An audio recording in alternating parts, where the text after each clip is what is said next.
Olá pessoal, hoje a gente vai falar sobre o artigo de Winnicott, A Capacidade para Estar Só.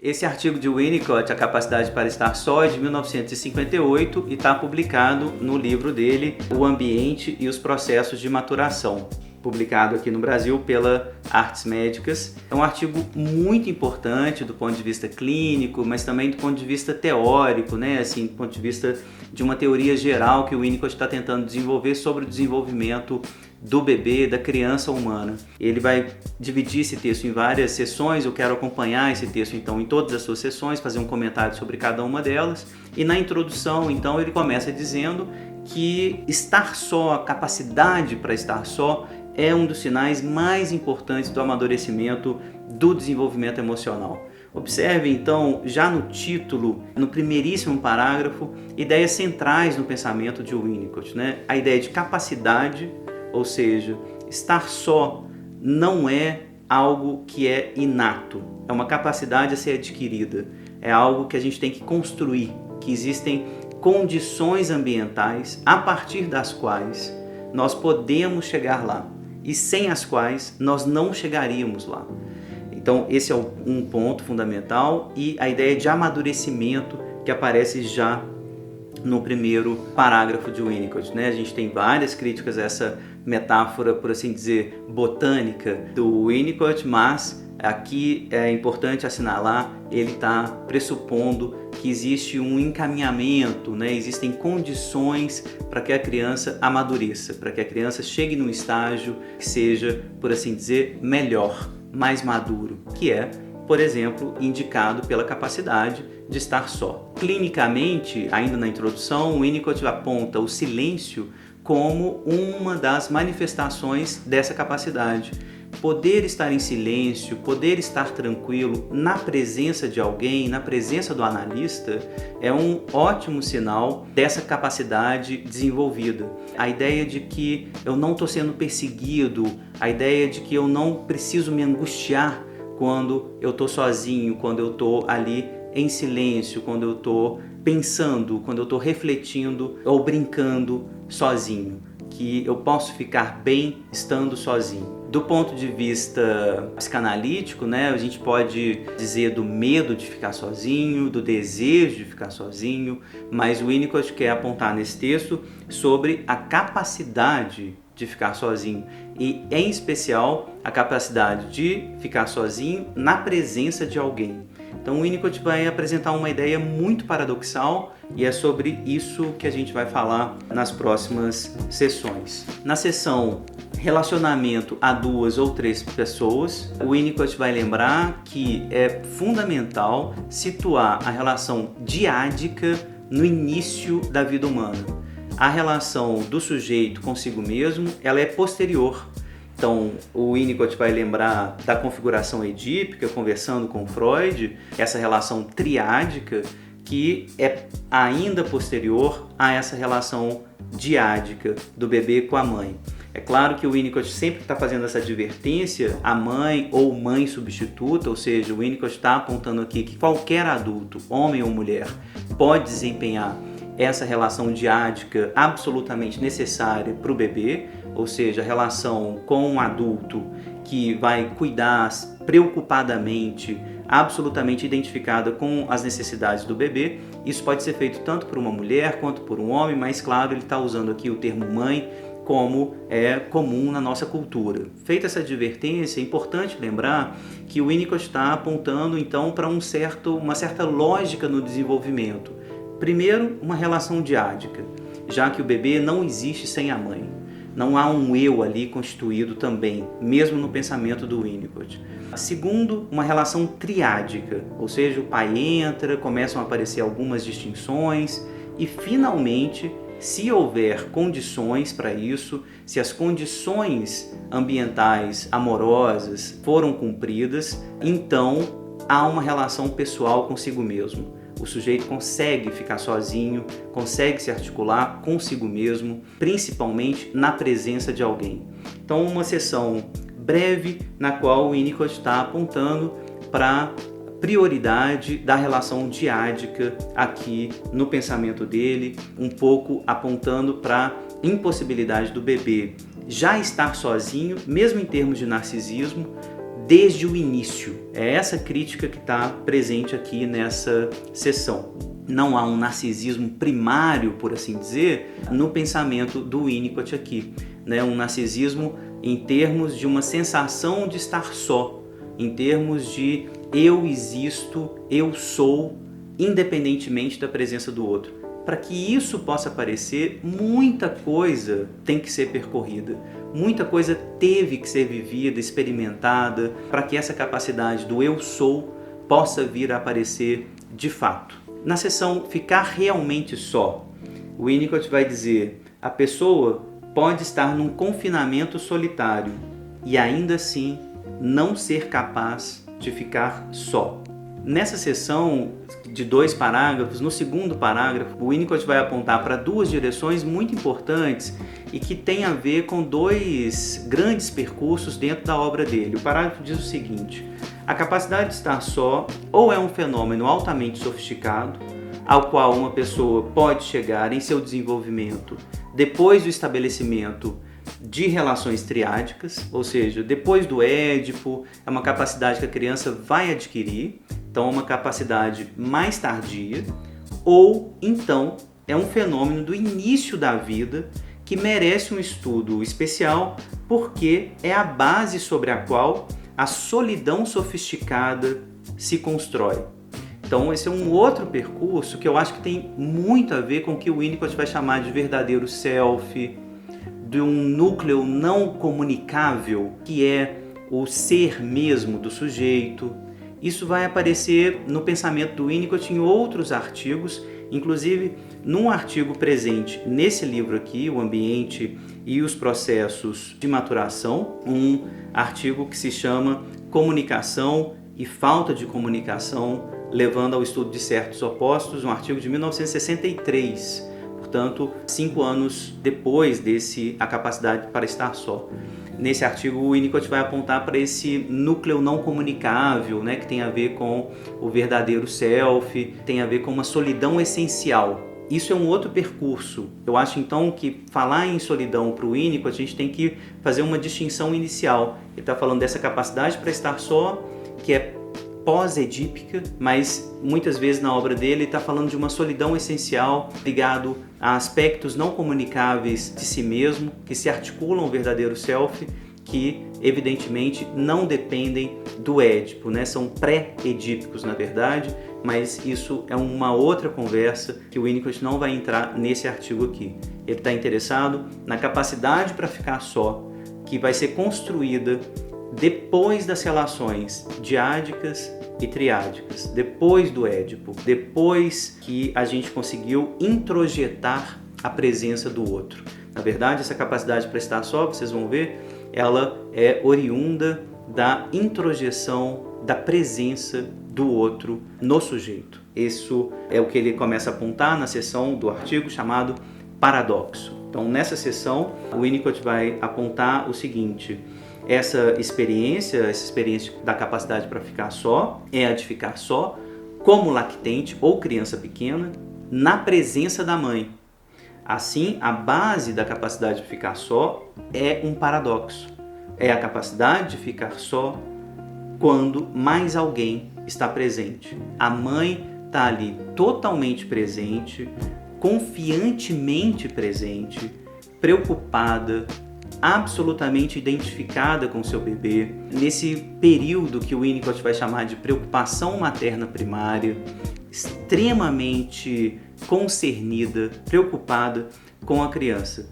Essa presença da mãe, portanto, é a condição, essa presença confiante, né, essa presença cuidadosa da mãe, é uma condição para que ela se dê como objeto a internalizar, como ambiente a internalizar, para que a criança consiga ficar sozinha na presença dela.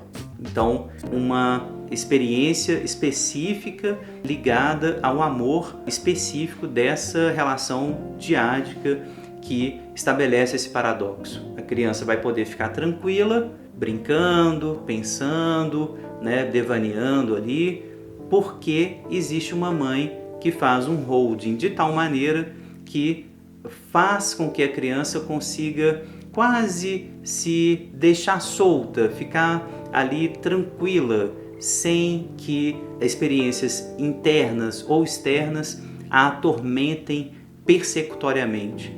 É um pouco disso que o Winnicott fala no terceiro parágrafo dessa seção Paradoxo. Ele vai falar de experiências ligadas ao ego e experiências em conexão com o id. O Winnicott vai voltar a isso, né? O texto aqui é um pouquinho confuso, porque ele lança um pouco essa ideia nessa seção, né, do paradoxo, mas não desenvolve muito. Então, experiências ligadas ao ego, experiências ligadas em conexão ao id, ele vai voltar a isso e eu volto também a seguir.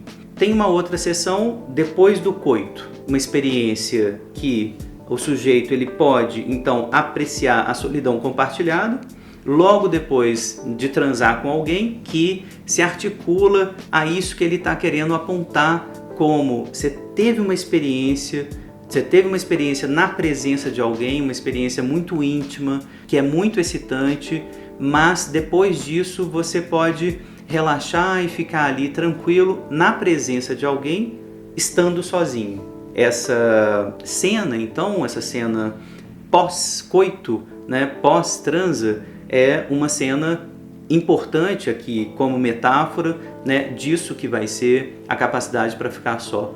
Uma experiência excitante, mas que pode ser vivenciada de tal maneira a, por assim dizer, produzir um certo desligamento, uma certa não integração, de tal maneira que o sujeito possa se entregar de forma tranquila, de forma não persecutória. Na seção Cena Primária, o Winnicott vai trazer um elemento que para mim é muito importante, que eu acho que se liga muito ao que o Laplanche vai trabalhar como sedução, como cena de sedução, como cena de excitação, mas aqui em Winnicott ela vai aparecer da seguinte forma: a capacidade individual de ficar só depende da sua capacidade de lidar com sentimentos gerados pela cena primária. Ou seja, na cena primária existe uma relação excitante entre os pais, ela é percebida ou ela é imaginada, e isso é aceito pela criança sadia, que é capaz de lidar com a raiva e aproveitá-la para a masturbação, por exemplo.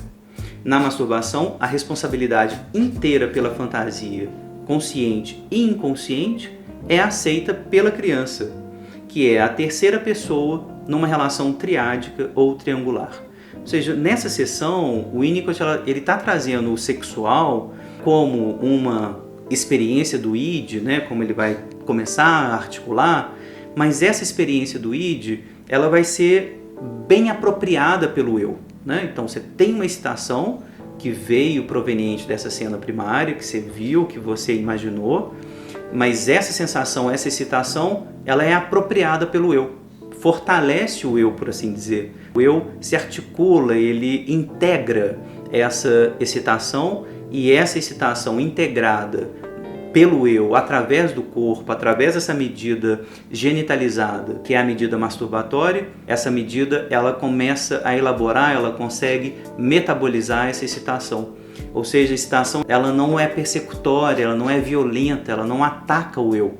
O sujeito ter a capacidade de metabolizar uma excitação, de manejar uma excitação interna, é uma das condições para que ele consiga estabelecer essa capacidade para estar só. Uma das condições, então, é a capacidade do sujeito de manejar excitações internas, mesmo que essas excitações sejam provenientes da cena primária, ou seja, de cenas externas. Então, a excitação externa se transforma em excitação interna, essa excitação interna é manejada, apropriada, e o sujeito usa isso, e isso faz com que essas excitações não o ataquem, não o violentem, e isso, por sua vez, torna possível que ele fique sozinho. Na seção Objeto Interno Bom, o Winnicott vai dialogar muito claramente com a Melanie Klein.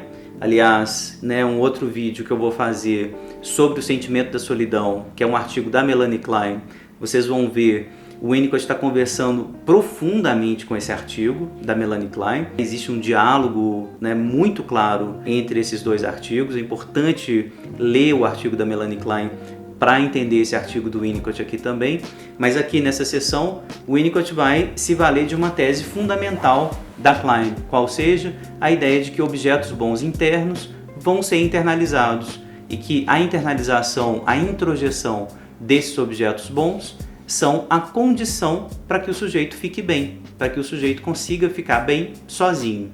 O Winnicott vai dizer, então, a capacidade de ficar só depende da existência de um objeto bom na realidade psíquica do indivíduo. Um seio bom, um pênis bom, uma relação interna boa, estão suficientemente bem estabelecidos e defendidas pelo indivíduo para ele se sentir confiante com relação quanto ao presente e também quanto ao futuro. É uma ideia plenamente kleiniana, né? A ideia de que eu posso me sentir confiante, de que eu posso me sentir cheio de coisas boas, é a ideia de que eu internalizei essas coisas boas anteriormente. Eu preciso de uma condição ambiental para que eu consiga efetivamente também me sentir bem, também me sentir produtivo, criativo. Eu preciso ter internalizado esses objetos bons anteriormente. O Winnicott continua ainda nessa seção.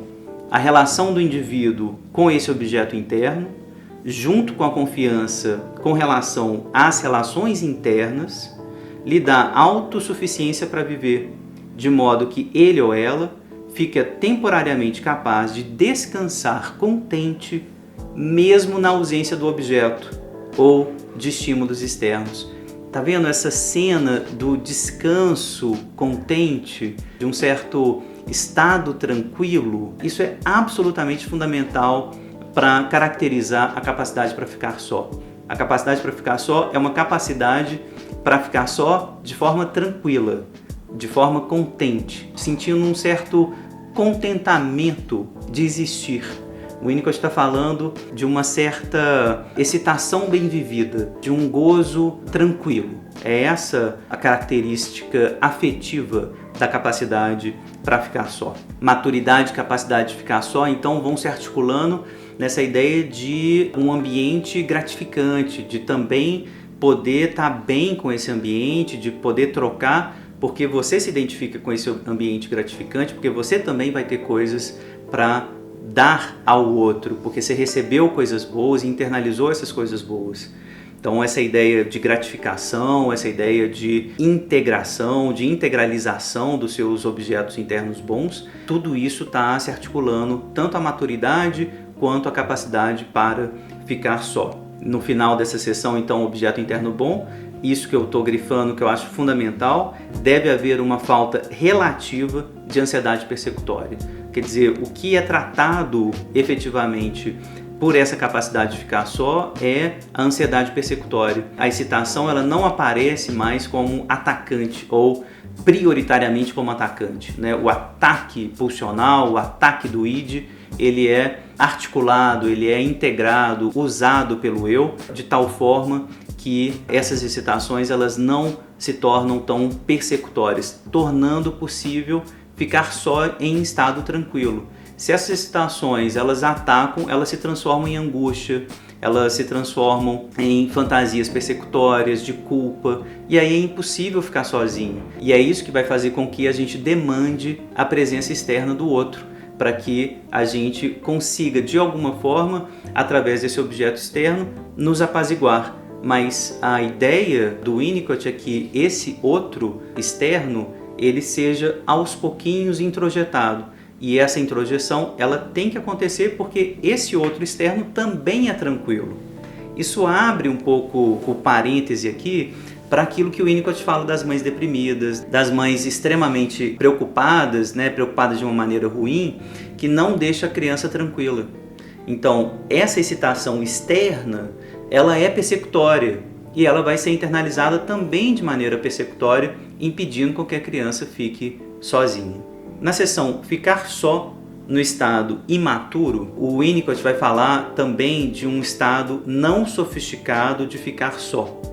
Esse estado não sofisticado é exatamente quando a criança se sente sozinha, desamparada, angustiada, culpada demais. A criança ainda é imatura e ela precisa do apoio de um eu auxiliar, de um ego auxiliar da mãe. À medida em que o tempo passa, o indivíduo introjeta o ego auxiliar da mãe e dessa maneira ele se torna capaz de ficar só sem o apoio frequente da mãe ou de um símbolo da mãe, que vai ser o objeto transicional, que também pode ajudar a criança a ficar sozinha na presença, ausência da mãe. Precisa da presença dela real, mas o ursinho, que representa um pouquinho essa relação, essa capacidade, né, de internalização da relação, esse ursinho vai ser mais que suficiente para deixar a criança sozinha e tranquila e conseguir dormir sem ser atacado por seus objetos internos maus.